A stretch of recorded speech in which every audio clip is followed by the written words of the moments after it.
So I changed, since I put this lecture into the program, I changed the title to be more direct. And so really what this lecture is about is how to use literature in philosophical counseling during a pandemic, which will do what the original title said, help you to help any virus you get. You can overcome a virus through philosophical counseling, but we're using literature to do so. So as we know, the pandemics, this is not the first pandemic, actually, that we've had pandemics about every 100 years. But what happens is that in between, people forget, and they don't, and because they forget, they live in a kind of oblivion that it could happen again, and they don't prepare themselves. We don't prepare ourselves psychologically, spiritually, philosophically for this. Next slide, please.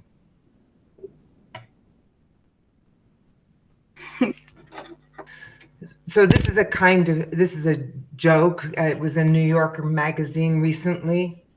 So it says, "Welcome to heaven. Would you like to buy a souvenir photo from your life?" And if you judge by the newspapers and how many people are suffering, if we were to take photos of people, ad lib, that might reflect this kind of feeling. And of course, that's very different than the kind of feeling that, say, the Buddha is trying to help us to cultivate, or philosophy wants us to cultivate. Next slide, please. Okay. Which is peacefulness. So what we would like is for ourselves and our clients at the moment that we die to be able to be peaceful. And of course, any pandemic brings death closer at hand. And that's part of the reason that people, tend to get depressed or very, very anxious, because if they haven't dealt with their own death and that of the death of others, it's quite frightening without preparation. So philosophical counseling and philosophy in general is a preparation for death. And so is the pandemic, if we can use it philosophically. Next slide, please. In this lecture, there's 3 parts: the introduction, and then we're going to consider 4 literary works, all of which dealt with one kind of plague or another. One by Albert Camus, Nemesis by Philip Roth, Horseman on the Roof by a French author, Jean Giono, and An Enemy of the People by Henrik Ibsen, comes from Norway, Sweden. And then I'll go into the conclusion and bring together my points. So when we look at Kant's 4 questions, how should I live? What ought I to do? What can I know? And what may I hope for? All of those questions take on a new kind of relevance when we start thinking about facing something like a pandemic. And especially for our clients who may not even know about Kant's 4 questions, those questions we can help them to think more consciously about, especially in relationship to the stressful situation that they're facing. So in my own counseling practice, my clients, of course, have all, at one time or another, since the pandemic has ensued, brought up some aspect of it which concerns them. And so just to say that one of the ways that I use these novels is because I have read them and I'm familiar with them. I've given them to many of my clients, one or the other of them, sometimes several of them, in order for them to begin thinking more deeply about different aspects that the pandemics do bring up philosophically. And that's what we're going to talk about today. What are the philosophical issues in each one of these literary works that you can utilize in your philosophical counseling practice, and be able to make use of these literary works by referring your clients to them and being able to highlight what's especially important to them. So one of the advantages, of course, both novels and philosophy are concerned, or literary works are concerned with the question of how should I live? And sometimes philosophers tend to disparage literary works because they don't have a well-developed conscious philosophy. But one of the things that's an advantage of literary works is that they do draw, especially from life's particularities and their complexities, whereas often in philosophy we're dealing with theories. And even if it's real life, sometimes it's like thought experiments, which are rather abstract. And I was thinking about it, really, each of these literary works is a thought experiment, but it's very down to earth and real life. So we're going to look at what illuminating and truthful situations each novel presents and what possibilities are offered or denied. And what does that mean for human life? And correspondingly, what does that mean for the human life of your client? So the advantage of novels too is that they're empirical. They take their evidence from life. They're practical. The author aims to find a conception by which human beings can or can't live. They look at what matters and are involved in a pursuit of truth in all of its forms. And also literary works bring out sympathy because we come to care about the characters, sometimes in ways we can't even care about our own lives. They evoke comparisons too. That's what I like to do with my clients. When they read these literary works, they can compare what they're thinking and doing with what the main characters in the novels and literary works are doing, and that gives them food for thought and allows their own thought to deepen and sharpen. The other thing about literary works is that they are vertical and horizontal extensions of life. In other words, horizontally, they take in a whole range of experiences that you or I or the client may never have themselves. So that is a larger horizontal view, but it also offers a vertical view because many times very high spiritual understandings are offered, as well as some of the deepest situations that human beings have to face are offered. One of the important things about all of these works and about a pandemic is that they involve what Carl Jaspers identified as limit situations. So a limit situation is an intensified state of being mortal. And it involves situations like death, suffering, loss, divorce, losing a job. So limit situations are unavoidable. Every human being is going to face a limit situation. Just being a human being is a limit situation. But one of the things about it is that a limit situation doesn't have an immediate resolution. You know, whether I go to the store or not, I can resolve that instantly. But the pandemic, who knows how long it's going to go on? And meanwhile, I have to sit within it and watch myself and see how I'm dealing with it. So as a result of them, we often feel alienated. My clients feel very alienated every time they go to the store and they have to wear a mask, and we feel alienated from ourselves. This is something so unexpected and brought up so many different feelings, and also feelings about life. We feel alienated from life. How could this happen? And we can't shape reality no matter how hard we try to meet our expectations, and that's frustrating too. At the same time, as we all know, as philosophers, these situations have tremendous potential for intimately connecting our life and to the deepest questions and that we have to face, and also questions about our own conduct. So they're very, we as philosophers, we welcome limit situations in a certain way because we know that our clients will grow immensely from them. And when it's our own, it's harder, of course. So each one of these literary works, because they involve different kinds of pandemics, they all use limit situations to explore the resolve of the characters within their work. So, and an advantage of them too, and I found it very comforting myself, is that they foretell the lines of stress that the coronavirus pandemic is revealing worldwide. So after reading these 4 literary works, in some ways I was able to calm down because I understood better the lines of stress that I, myself, my friends, and my clients were facing. So,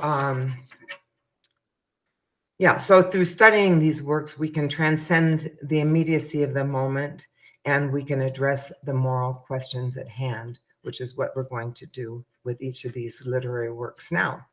Next slide, please.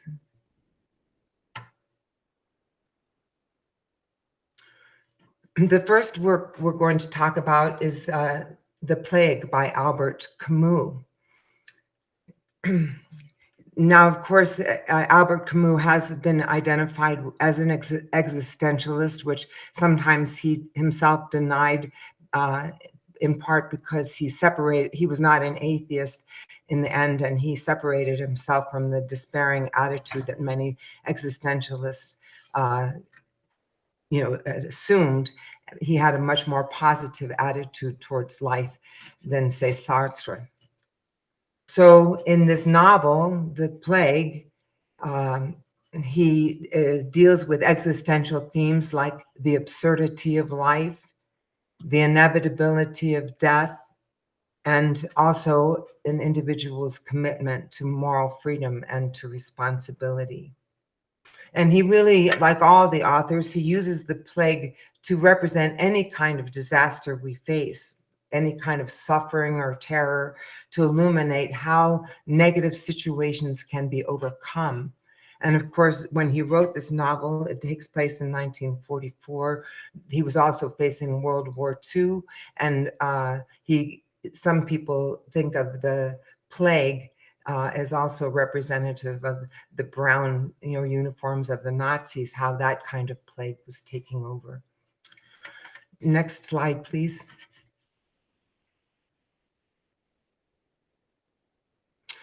So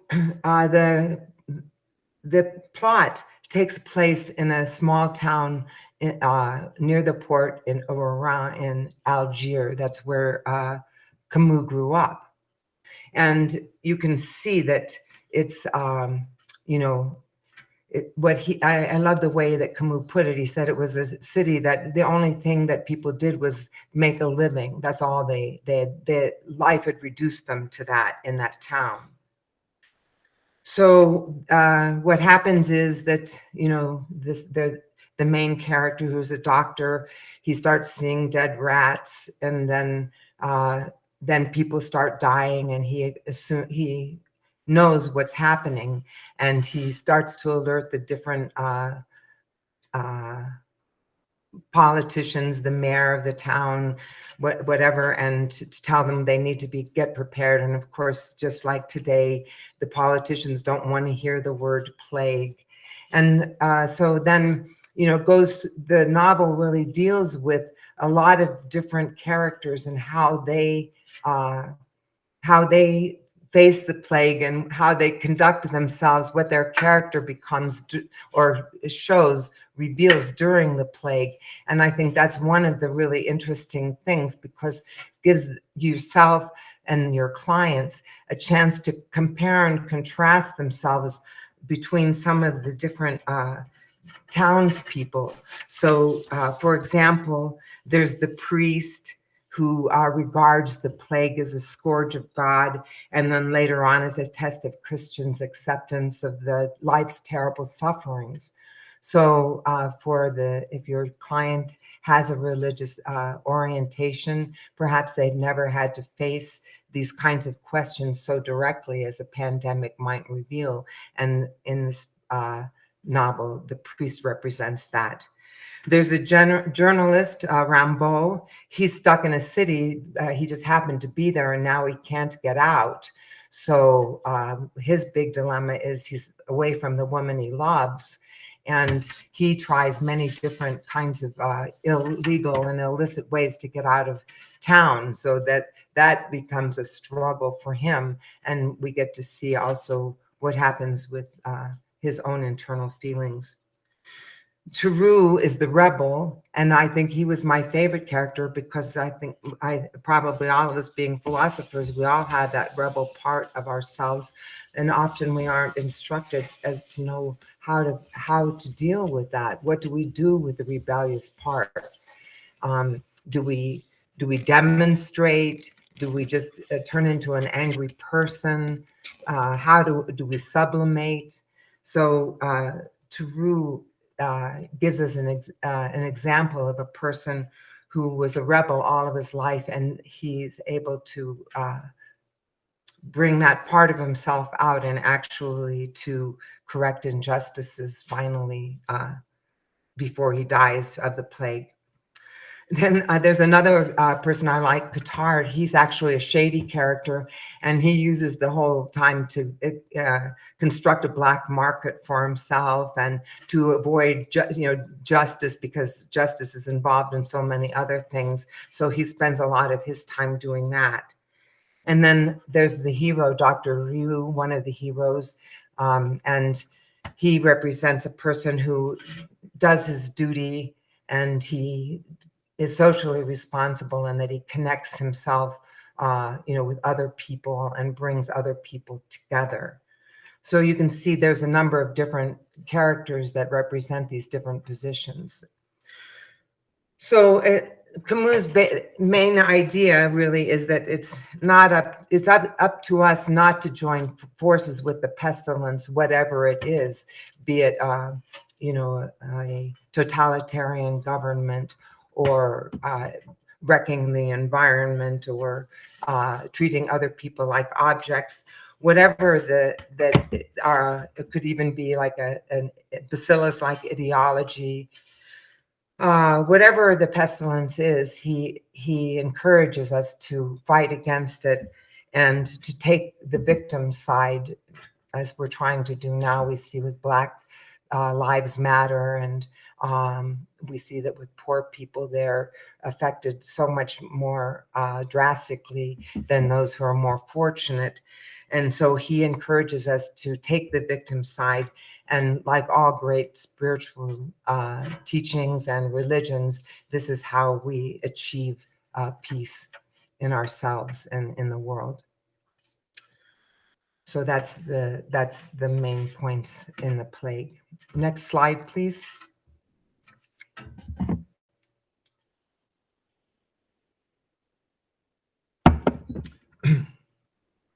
The next novel I want to talk about is by Philip Roth. And Philip Roth is an American author who died, I think, in 2010. He was a Pulitzer Prize winning author, and just to say that Camus won a Nobel Prize for his literature. Nemesis actually is Philip Roth's last novel. And I think that's telling too, that it has so much depth, again, because of this limit situation and death, and his own, getting close to death. Actually, after this novel, he lived another number of years. I think he wrote this, I think he wrote this in 2010, and he lived to 2018, but he didn't write anything else after this. So in this novel, Philip Roth portrays the panic and the guilt and suffering and misdirected rage that's unleashed during a polio outbreak. Next slide, please. And his important themes take place in a Jewish ghetto area in New Jersey. And the themes that he explores very deeply in this novel are, what does it mean to live by one's character or not? So, I think that's really a wonderful opportunity for philosophical counselors because, of course, we have the news, but these examples in these literary works, um, where we see people who don't or do and then have time to really reflect on and to see the long range implications of either side when they do or when they don't. And in this novel, the main character does not. There's a lot of potential for reflection upon the times when one hasn't lived by one's character or other people. So, and to really give an example of that and to hold it out as a good example. Then, and along with that, what kinds of choices fatally shape a life? And as we'll see, the main character made choices that he didn't think would shape his life so fatally. And then how do we withstand the onslaught of circumstance, which of course, again, in a situation like the pandemic, we get to see the pressures on us and we get to see more clearly some of our underlying weaknesses and can build up our strength. The plot in this case it takes place again in the 40s during World War II, right at the beginning of the war. And the main character, Bucky, he is young, he's 21, and he's got his first job during the year he's going to teach phys ed, and in the summertime he's going to work at the summer playground, counselor to provide baseball and different athletics experiences like a camp at school during the summer. And then he's there for about a week or two, and polio breaks out, and it's particularly bad in this Jewish neighborhood. And some of this kids that are in his counseling program, camping program, they contract it and die. And so Bucky wonders, should they close down the camping program? Should he continue on for his own safety? Well, as it happens, his girlfriend is also Jewish. She works in a very ritzy camp up in the Poconos. And there's a position that's opening up because one of the counselors is going off to World War II. And she pleads with him to take it so they can be together and then he'll be safe. And even though already he's had a long discussion actually with her father, who's a physician, about whether he should stay at the playground or not, her pushing makes him decide to quit his job and go and work at the camp. And of course, his employer is very upset because there's going to be no way to replace him. And when he gets to the camp, about 2 weeks later, one of the campers that he's been working with closely contracts polio and actually dies. And then he gets tested and he has polio, and quite a few other campers come down with polio. So you can see he made this bad choice, this bad moral choice, a choice against his character that shaped everything else, because then he went on to feel guilty and couldn't redeem himself out of that. So some of the themes that come up in this novel that can be useful for philosophical counselors is when in their lives have poor judgments caused a fatal flaw or a fatal fall, or sort of a passage into personal disaster. And to talk about guilt, what is it? Is it necessary, unnecessary? What role should it play in a person's life or not? And then Bucky comes to see God as cruel and vengeful. And, so again, it gives clients the opportunity to examine their own beliefs about God and their relationship to him and his or her role in the life. Also, Bucky doesn't go ahead with plans to marry his fiancée because he thinks that she will not have a good life being married to him as a cripple, because he becomes hemiplegic and is in a wheelchair. And even though she begs him, says she really wants to marry him, he refuses. So there's another issue of like, when do we, decide for another person? Because that's what he does. He decides for her, which is also unfortunate because he didn't think either, what she would really take into consideration, what she would want, and what the two of them could achieve together as a result. So several times we see in this novel that Bucky stands on this moral precipice and doesn't do anything to save himself. And I think another theme in here that's really important to explore with clients is moral bad luck. So maybe, it's a term that's used in philosophy, moral bad luck. It's people who have a bad, maybe born into poverty, or they experience a lot of violence or sexual abuse. Those kinds of things make it hard for a person to feel attached and to really be able to function well in life, which makes it more likely that they're not going to behave morally.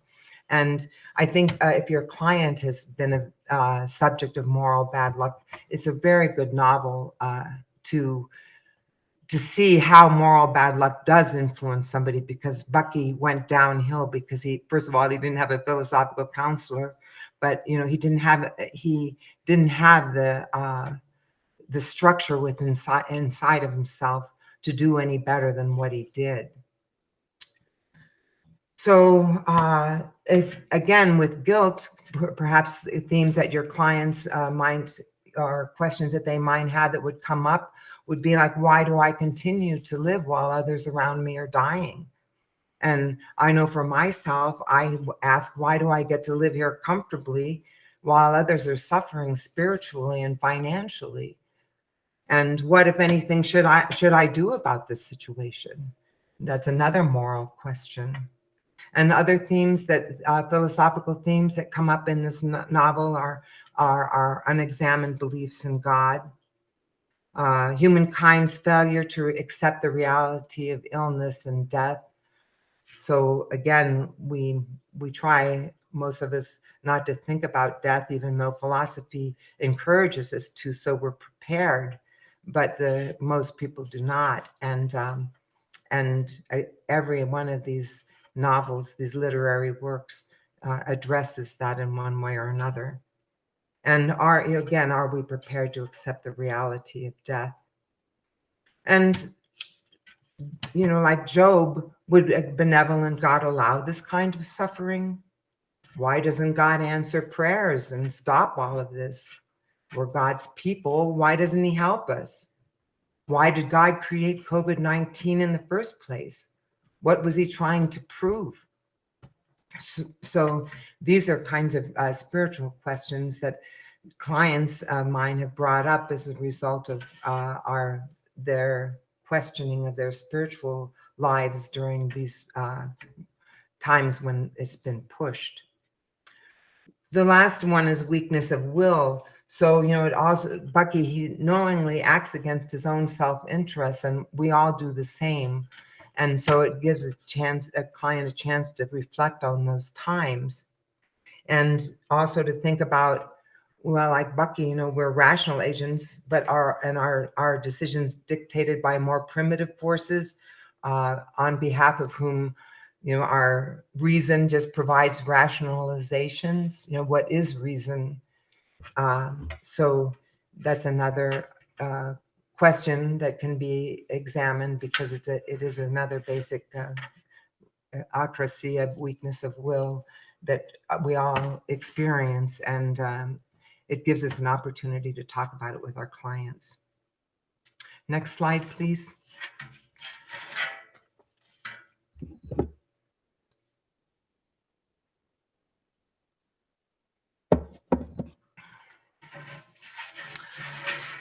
The next novel we're going to discuss is is a French author, Jean Giono. He died in 1970.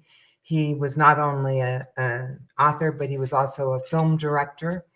And this novel we're going to discuss was made into a movie with Juliette Binoche and a male actor I wasn't familiar with. And you can see Jean Giono is a happy guy. He grew up in the southern part of France in Provence, and he found it to be beautiful, and he never left. And even with all of life's tribulations and having served in World War I and World War II, he still kept that sparkle in his eye.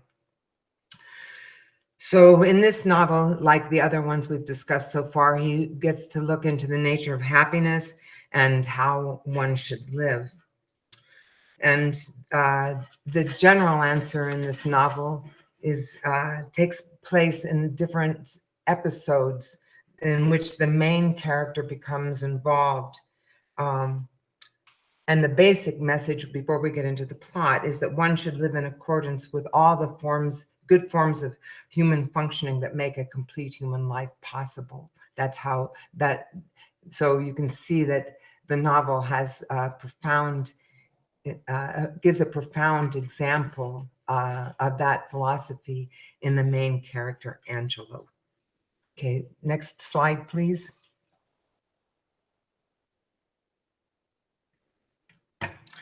So this novel takes place in a small town in Provence. I chose a nice looking picture, so after the last two, you had something pleasant to look at for a while. So this takes place around the late 1700s. And the plague is the cholera. And so it's breaking out all over in the southern part of France. And the main character, Angelo, whose name means angel, is one of two characters that really mark the importance of this novel. So there's a lot of experiences with the plague, a lot of encounters with different people, and kind of some swashbuckling episodes. But underneath that, these two main characters, Angelo and this wise old doctor whom he meets at the end, are the two people upon whom the philosophical reflections mostly depend. So there's not a lot of development of character, but just with these two people. So in this plot, Angelo is a superior person.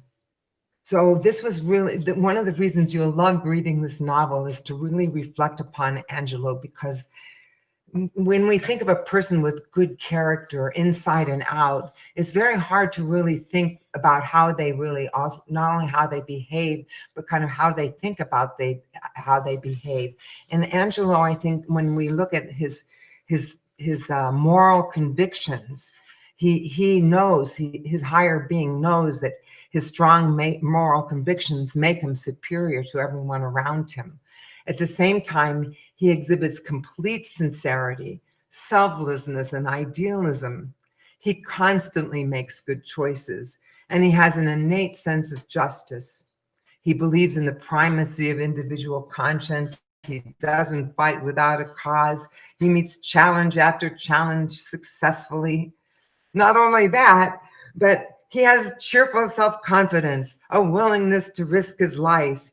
And also, even when, his unsuccessful attempts to save his victims, which he does, try to save cholera victims, even those are somewhat laughable and naive, but still they're very admirable. He has the habit of questioning his own actions and motivations and giving them thoughtful consideration. And he always looks towards the highest good in every situation. And that's why we could think that he might say he had a rooftop view of life, which is where the title of the novel comes from, Horseman on the Roof. Also, His benevolence and his humanity becomes even more evident because the Jean Giono shows his thoughts and how he reflects upon them. And then he engages in actions that are true to himself while being sympathetic to others. He has a commitment to confront complex situations head on. And at the same time, his actions constitute those that a person of practical wisdom would perform. So his is a real case of moral growth during a pandemic, of learning to reason and to act like a mature man rather than a fearful child. And his exemplary character gives us something to aim for as we strive to face our pandemic as valiantly as he did. So to me, that's one of the main values of the novel for your clients, because like I said, it's the way that Jean Giono paints this character it made me more aware of myself of what, if I could actualize my highest potential as a person of high character, what more would I need to develop within myself? He gave me a lot of clues. So I mentioned earlier the elderly doctor. So Angelo meets this elderly doctor, and he says he's going to teach Angelo what he knows. And he says that he's concluded that humanity is consumed by vanity and pride and jealousy. So, and he sees that when people are faced with the possibility of dying from cholera, they no longer care even about their own family, much less anyone else. And suddenly they realize they're going to lose everything. And they're asking themselves if what they thought of living is really all that worthwhile. So in a way, the doctor concludes that cholera isn't a disease, rather it's a burst of selfish pride that explodes everything. It's a light that reveals this other sides of things, because their victims can't avert their gaze from death anymore, nor can they from the awful truth of their lives. So just in those moments that cholera is seizing them, the victims come to understand that everything that they have done in order to be stronger or more handsome or more seductive, that, you know, what was supposed to help them, that even their appealing good looks, their charm, none of that is helpful to them. So in the end, the victims express this either great agitation or a sort of annihilation. And he says that their death is just a tragic comment on their life, because they're facing something they refuse to face, and now in the end they have to face it. And once they have to face it, really they just rush towards death because they don't want to. So they only wish to die because they can't deal with seeing their life in those terms. And so who survives cholera then? The doctor concludes that those who survive do so because they've been willing to face a place in themselves that others have denied. Is a place where passions, errors, and fears reside. Those are all those places we want to avoid. But in doing so, in facing those places in ourselves, as we know as philosophical counselors, we gain strength and fortitude, and that enables us to forge on with our lives with integrity and compassion. I thought also the way the doctor put this was really great too. He said, you know, that we don't know when a person dies of cholera or anything else, really, unless we know them well. We don't know how they lived. So each person that, you know, that's laying there dead, they've loved, they've hated, they've suffered. But you know, when somebody does an autopsy, you can't see any of that. But that within all of that lies the key to that person's death. And then he lets us know that a person's success in not succumbing to cholera represents a just and appropriate reward for his noble life. So the bottom line really is, in facing this pandemic, is how can I survive? And Jean Giono offers us and our clients an answer that resembles that of the Stoics. Your best chance is through living a virtuous life and striving towards the highest good. And this novel offers many opportunities to think about that and to discuss with our clients how that might be enacted by them. Okay, that's all on Jean Giono's Horseman on the Roof. Next slide, please.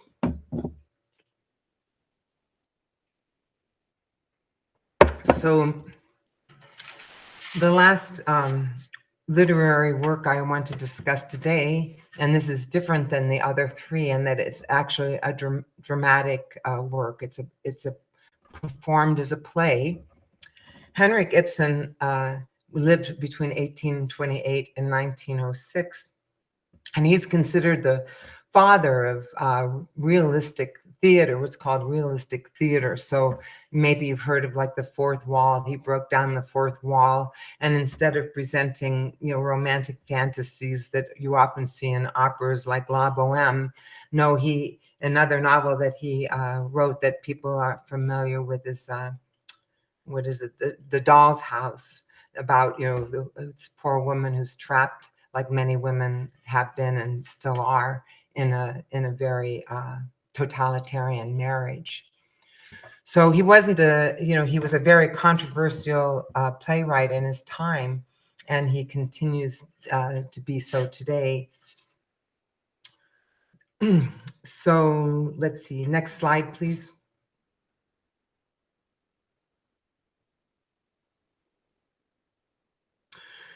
So An Enemy of the People takes place in a small town in Norway.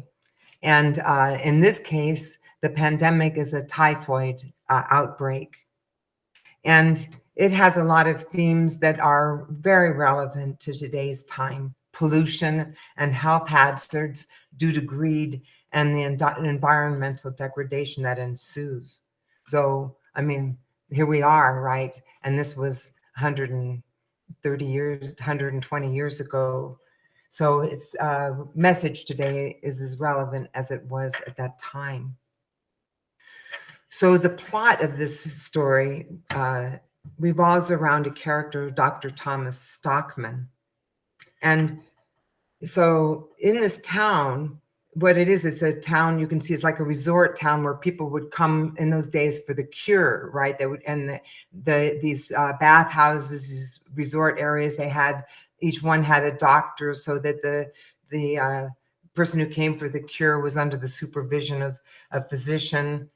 And so this town had decided that they would expand their resort, and they hired Dr. Stockman, and they were building these nice buildings and everything. And the first summer it ran on a small scale. And by the end of the summer, Dr. Stockman came to see that some of his patients were falling ill.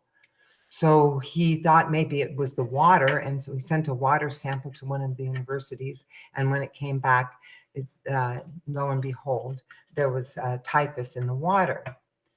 So he goes to the mayor, who happens to be his brother, and again says, wow, we've got typhus in the water. It's going to be a problem. We're going to kill a lot of people. We've got to do something about it. And just like the mayor in the plague, his brother says, shh, don't tell anybody. This is going to be our ruin. And so despite these fierce threats to his family's fortune and safety, he stands by his commitment to do what is correct. And he insists that, his community must base its existence on what is true and right, and not on iniquity and self-deception. So at any rate, by the end of the novel, by the end of the drama, he's practically run out of town. Actually, I think they might have wanted to lynch him, but one person in the town has sympathy for him and offers him and his family a place to live, and he's determined to live righteously within this community because he feels.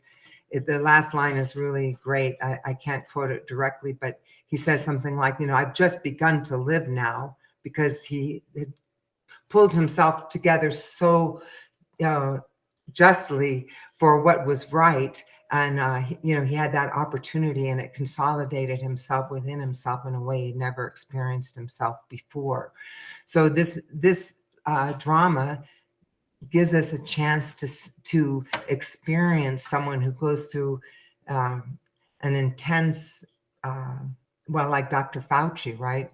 It's intense social hatred even, and stands up to it for what he knows is right as a scientist and as a person, and and how he feels at the end of all of that. And I think that's one of the great illustrations of this dramatic work. So when we look at his character, even though he's alienated by others, he doesn't become dejected. And again, comparing him to Dr. Fauci, I wonder the same with Dr. Fauci. The other day I saw him and he was still, I do what I do and this is what I'm supposed to do. Also, his overall sense of spiritual well-being is derived from his sense of having overcome temptations and threats and having stood by what is right. So actors love to play his part because it's a rare opportunity to play someone who's just so one-dimensionally upright and and strong. Yeah, standing upright for what he's committed to, and that's moral rectitude. So again, this dramatic work also has a contrast in the townspeople, and we'll recognize the townspeople in many of the people that we see today. Most of them have a dedication to their own self-interest, even when it's at the expense of the common good, which of course it always is. And of course the mayor, just like Trump, is more concerned with his own reputation and power than with the truth of the situation and what should rightfully be done about it. Then we can see the newspapermen, just like our newspapermen today, who are also corrupt, and that the devotion to their own interests take precedence over any devotion to truth or concern for others. And of course, we'll recognize that in our politicians, newsmen today. Another issue, in fact, I was just talking about it with a client this morning, that this literary work brings up, is that of social responsibility. We were talking again about masks. She's getting a new employee, and she works in landscaping, and he's going to ride in the same truck with her. And so she directly has to say, we're riding in my truck. You have to use a mask, and here's the hand sanitizers. If you're going to sit in my truck, you have to sanitize your hands. And we were talking about social responsibility and how each person has to assume it in these situations because it makes each one of us stronger. I mean, it's the right thing to do, but we each can become more firm. And I think social responsibility in life in general, we're not taught it. I mean, it's, so many people we see, I want freedom. I don't want social responsibility, but what freedom at what cost? So this literary work gives you a really good opportunity to discuss with your clients social responsibility if you haven't already had the opportunity to do so.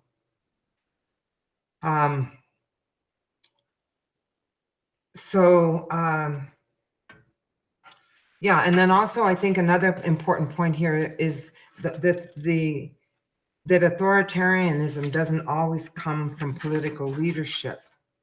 So, because we often think that the only way we're being really constrained is by our government or by a totalitarian government, but also we can be influenced highly by special interest groups and corporations. And even in a democracy, the great pressure to conform exists.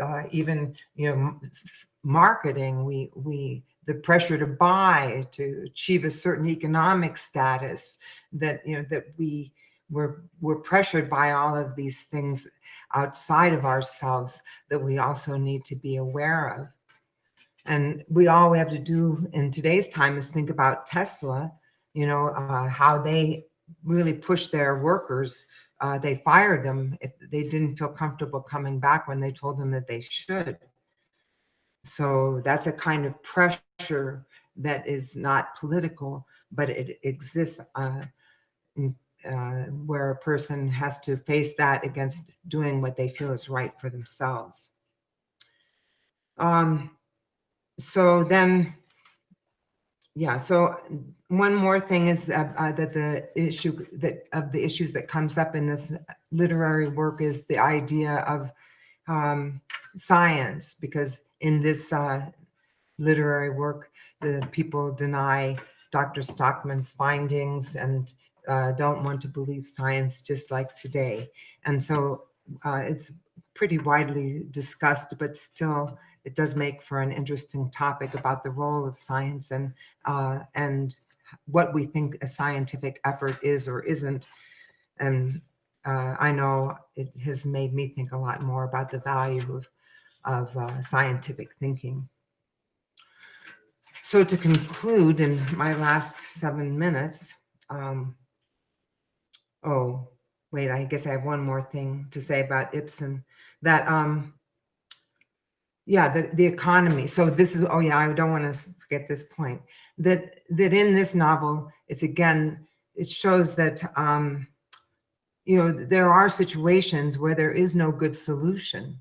So even in our own pandemic, if we shut everything down, right, then so many people lose jobs. There's the stress of that. There's suicide, there's starvation.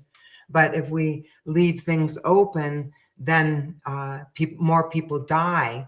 So neither one is good. And so which one do we decide for or against? And this work gives us the opportunity to discuss that with our clients too.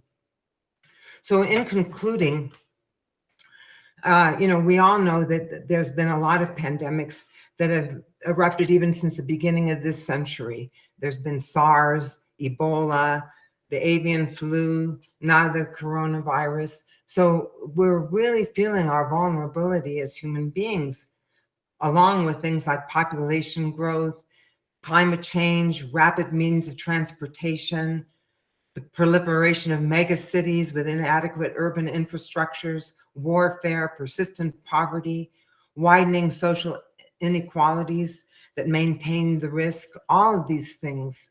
So we know the threat is really real.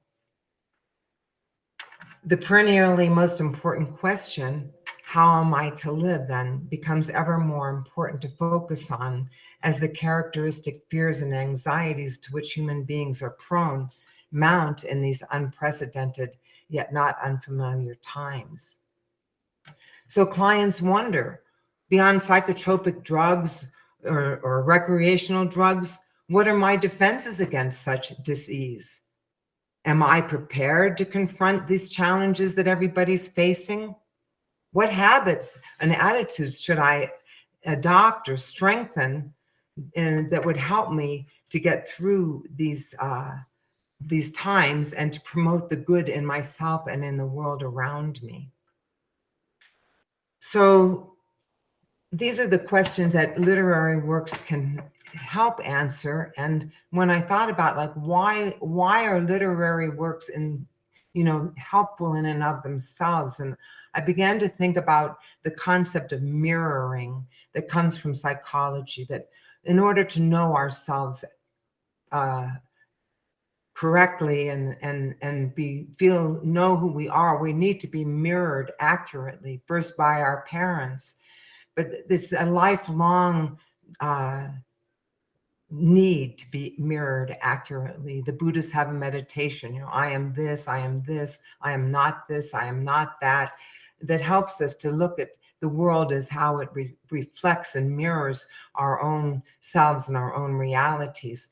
And literary works do the same. They're better often than our parents because they're more thought out and often more sophisticated.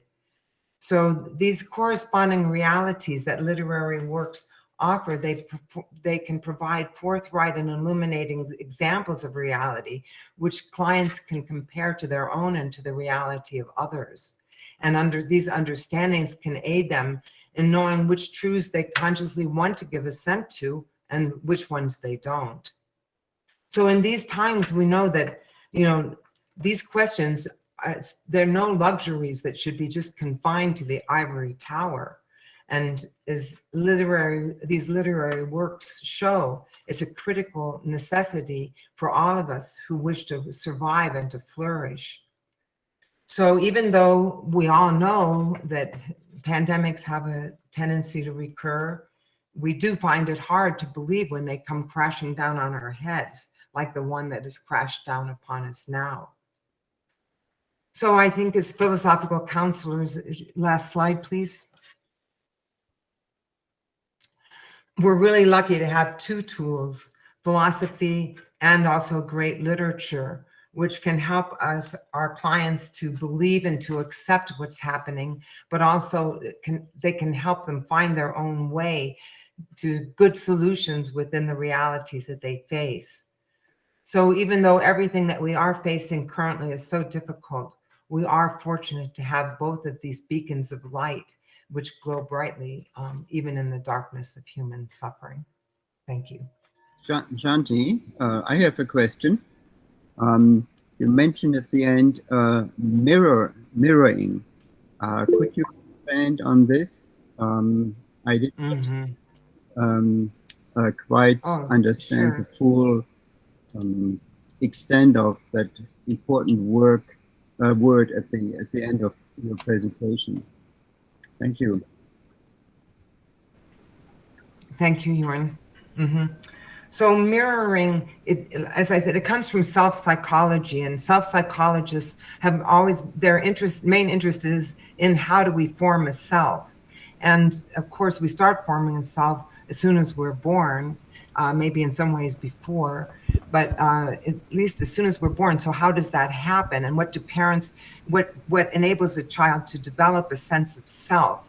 And one of the primary ways that an infant comes to know who they are is when their parent or parents or significant caretakers mirror back to them what they're experiencing. So if the child is laughing and the mother goes, "Oh, you're happy," then the child knows, okay, I'm happy. And then the child is sad and then goes, "Oh, you're sad." And then the child learns to know what sadness is and the occasions which they feel sad under. So they begin to get an experience of their emotional ranges and who they are based on the mirror, the reflection that they're getting back from their parents. And it's, especially in the first 3 or 4 years of life, but really we do rely on our parents for a long period of time for that mirroring, but then we go on, it's with friends or people in our classmates, people respond one way or another, and we come to know ourselves through those reflections, and that knowledge builds, and we get a corresponding sense of self with that. So we can then actually use great literature, as you have exemplified today, as a way of mirroring for ourselves and for our clients, right? Yes, you put that very well, right. Literary works are more sophisticated in many ways, like I said, way of mirroring, because we're always looking for that. And so here's a novel. Okay, how well does it reflect our reality? Yes, this is a good mirror. No, that's not a good mirror. And again, because it's not so complicated as life, right? It's the themes, the transcendental themes flow throughout. So we aren't ourselves at stake. The characters are at stake. So it allows us to get more fully into into the situation and feel the intensity of the reflection more deeply and fully than we might if we experienced, and more openly than if we were in real life. Mm-hmm. Thank you.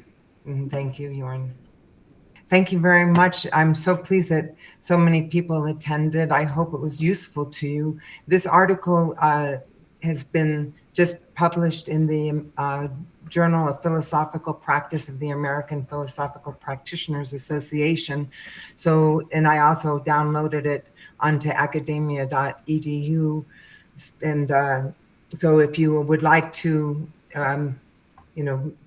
go through some of these ideas that I presented in my presentation today, you can find them either on academia.edu, or if you get the Philosophical Practice Journal, it's there.